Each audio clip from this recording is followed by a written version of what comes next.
இந்த உலகம் முழுசும் இருக்கிற செடிகள், பாக்டீரியாக்கள், பூஞ்சைகள்லாம் சேர்ந்து கிட்டத்தட்ட 16,000 கோடி டன் சாப்பாடை ஒவ்வொரு வருஷமும் செய்யுது. பூமியில இருக்கிற எல்லா உயிரினங்களுக்காகவும் அதை செய்யுது. இந்த செயல்பாடு ஒளிச்சேர்க்கை மூலமா நடைபெறுது. இந்த வேலை எப்படி செடிகளுக்குள்ள நடக்குது?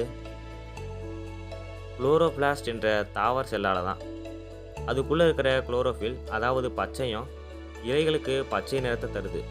அதுவும் மற்ற செல்களும் சேர்ந்து சூரியனிலிருந்து கிடைக்கும் ஒளியை பயன்படுத்தி இந்த ப்ராசஸை செய்ய உதவுது. ஒளி சேர்க்கை நடக்கும்போது சூரிய ஒளியை பயன்படுத்தி தண்ணி ஆக்சிஜன் மூலக்கூறாகவும் ஹைட்ரஜன் அணுக்களாகவும் பிரியுது. இந்த ஹைட்ரஜன் அணுக்கள் கார்பன் டை ஆக்சைடோடு சேர்ந்து குளுக்கோஸை தயாரிக்குது. செடிகள் இந்த குளுக்கோஸை சேகரித்து அது வளர்கிறதுக்கான மற்ற மூலக்கூறுகளை அதிலிருந்து சேகரிக்குது. இது நடக்கும்போது தான் அதுக்கு தேவையற்ற ஆக்சிஜனை வெளியேற்றுது.